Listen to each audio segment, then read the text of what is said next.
와우. 달슨의 라이브. 이번 올림픽 축구는 끝났지만 축구는 계속됩니다. 어려움이 좀 있었죠. 결과도 우리가 원했던 거에 미치지 못했고요. 때문에 비판받을 수 있습니다. 또 혼도 나야 되고요. 근데 이제 경기 끝나고 경기장에 이렇게 쓰러져가지고 눈물 흘리고 있는 우리 선수들 좀 보니까 힘냈으면 좋겠다 이런 생각이 좀 들더라고요. 과거에 히딩크 감독이 이런 말을 한 적이 있습니다. 달리는 말에게는 더 잘 달리라고 채찍질을 하는 것은 의미가 있지만 쓰러져 있는 말에게 채찍질을 하는 것은 그렇게 도움이 되지 않는다. 일어나지 못하거나 상처만 더 깊게 남는다. 이런 이야기를 좀 했죠. 지금은 우리 선수들이 좀 쓰러져 있는 시간이 아닐까 좀 생각을 합니다. 누구보다도 더 많이 준비했고 또 노력을 했을 텐데 땀도 흘렸고 그거에 비해서 내용이나 결과가 만족스럽지 못하기 때문에 누구보다도 실망스러울 텐데 지금은 우리가 채찍질을 하는 것보다는 손을 내밀어서 쓰러져 있는 선수들에게 좀 일으켜 세워주고 부축해주는 게 지금 이 시간에는 좀 필요하지 않을까 좀 보이고요. 나중에 좀 회복하면 그때 왜 그랬냐고 앞으로 더 잘하라고 이야기했으면 좋겠습니다. 우리 선수들 힘냈으면 좋겠고요. 또 우리 팬들도 마음의 상처를 좀 많이 받으셨을 것 같아요. 이게 축구에서 쉽게 볼 수 있는 스코어가 아니잖아요. 역대급의 좀 패배이기 때문에 실망 많이 하셨을 우리 팬들도 힘내셨으면 좋겠습니다. 이번 도쿄올림픽 축구를 좀 이렇게 돌이켜보면 뭐 여러 가지 얘기할 수는 있을 것 같아요. 뭐 선수들에 대한 평가도 할 수 있고 전술에 대한 평가도 다 내릴 수 있을 것 같은데 그 중에 이제 하나가 유럽파들의 활약이 혹은 활용이 좀 부족하지 않았나. 이런 이야기를 많이 하십니다. 황의조, 이강인 선수에 대한 이야기죠. 황의조 선수 같은 경우는 활약에 대한 부분일 것 같아요.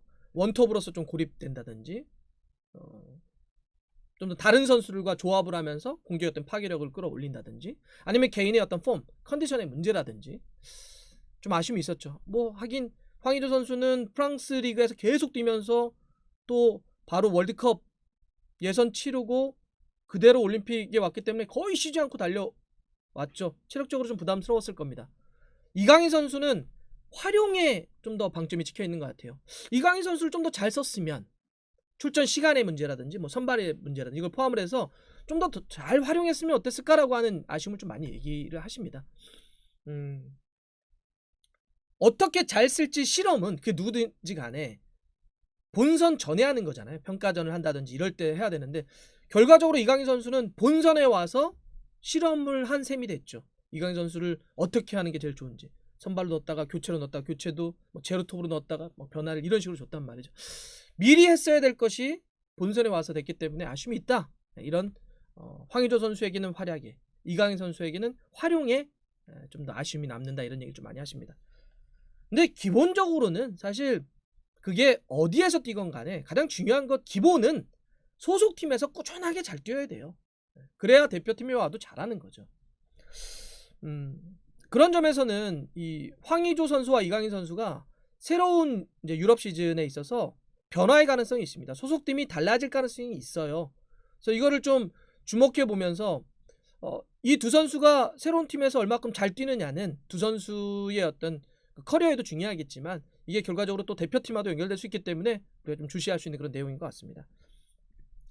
또 지금 올림픽이 끝나고 이제 유럽의 새 시즌이 얼마 남지 않았습니다. 프랑스의 리그앙 같은 경우는 일주일밖에 남지 않았어요. 새 시즌 개막이 8월 7일이고요. 스페인 라리가는 8월 13일 2주밖에 남지 않았습니다. 그리고 이제는 한번 보세요 여러분들. 남미에선 코파가 유럽에서는 유로가 그리고 이제 올림픽도 거의 마지막으로 오기 때문에 새 시즌 앞두고 이제는 이적 시장이 막 달리면서 약간 좀 마무리하는 이제 이런 시점으로 갑니다. 이적 시장은 기본적으로 8월 한 달 정도 남아 있는 건데 개막 즈음해 가지고 이제 그런 딜들이 많이 일어날 수밖에 없죠. 그런 점에서 황의조와 이강인 선수의 어떤 이적이 어떻게 될런지 이제 올림픽이 끝났기 때문에 이제는 두 선수에게도 이제 이적 문제를 어떻게 할까 본격적으로 이야기가 좀 나올 겁니다. 황의조 선수부터 좀 한번 살펴보면 황의조 선수는 지금 떠날 가능성이 매우 높은 것 같아요. 예. 보르도가 파산 위기로 갔다가 굉장히 어려웠잖아요. 뭐 2부로 떨어지네 막 이런 말이 있었는데 결과적으로는 뭐 구단주 회장 그다음에 감독 다 바뀌었습니다. 감독이 그 페트코비치죠. 스위스 대표팀을 지난 유로에서 67년 만에 메이저 대회 8강으로 이끌었던 감독으로 좀 바뀌었는데 지금 감독 바뀌고 회장 바뀌긴 했어도 보르도가 여전히 재정적으로 쉽지가 않습니다. 그래서 재정 압박을 해결하기 위해서 여러 명의 선수들을 정리를 할 수 있다 이런 얘기 나오고 있는데 지난 새벽에 그러니까 우리가 올림픽 경기 끝나고 나서 프랑스의 정론지죠 르킵지가 이런 보도를 하나 했어요. 보르도가 그 재정 압박을 해결하기 위해서 최대 9명에서 10명 정도를 내보내는 그런 판단을 내릴 수도 있다. 그러면서 구체적으로 이름을 거론한 선수들이 있습니다. 자, 지난 시즌 플라움으로 임대 보냈던 공격수 조시 마자, 그다음에 측면 공격수죠 사무엘 칼루, 그다음에 미드필더 토마 바시치, 그리고 황의조 선수입니다. 이 네 선수는 아예 이름을 콕 지목해서 팀을 떠날 가능성이 높다 이런 얘기를 하고 있어요. 실제로 이거는 여러 가지 지금 시그널이 지금 잡히기도 합니다. 최근에 독일의 헤르타 베를린이 황의조 선수에게 1000만 유로를 제안했다. 이적료. 이거 보셨죠? 우리나라 돈으로 137억 정도입니다. 헤르타 베를린이 레키라든지 아니면 연 코르도바가 이적을 했습니다. 공격 자원들이.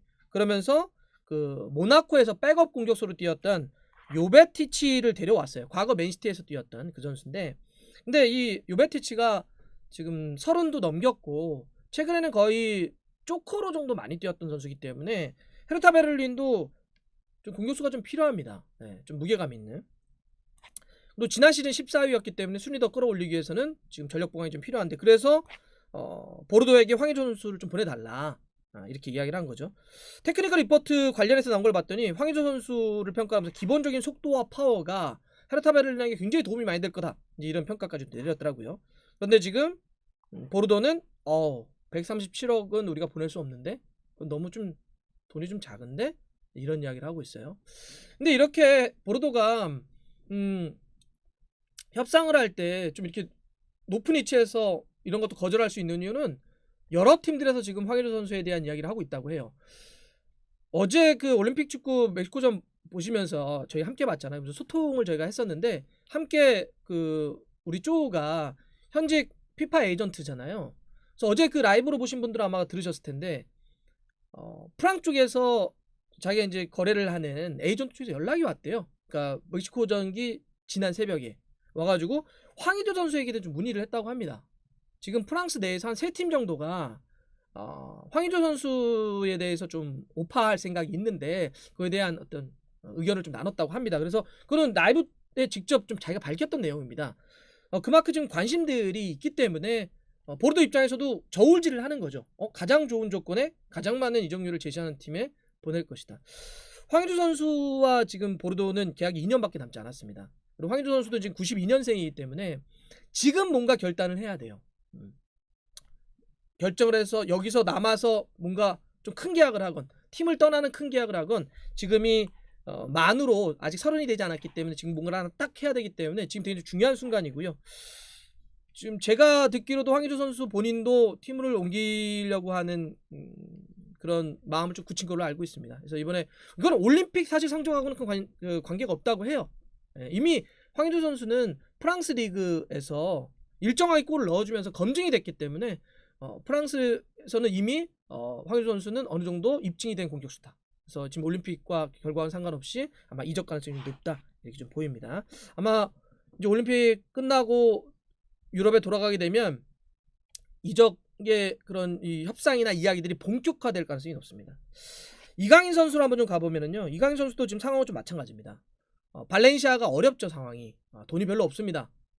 그래서 지금 발렌시아도 재정을 마련하기 위해서는 뭐 그전에도 이미 선수들을 막 팔아왔잖아요. 페란토레스라든지 이렇게. 그래서 이제 또 추가적으로 이강인 선수도 지금 보낼 수 있다 이런 거고.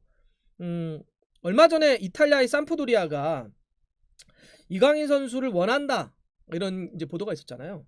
근데 이제 이게 발렌시아가 거절한 게 삼프도리아가 선수와 현금을 묶어서 이강인 선수 이렇게 하겠다 이런 겁니다. 일종의 약간의 스왑딜 같은 느낌인데, 그러니까 발렌시아는 아유 그런 거 말고 그냥 현금 줘, 돈 줘 이렇게 했다는 거예요. 이강인 선수는 그런데 이제 이런 게 있습니다.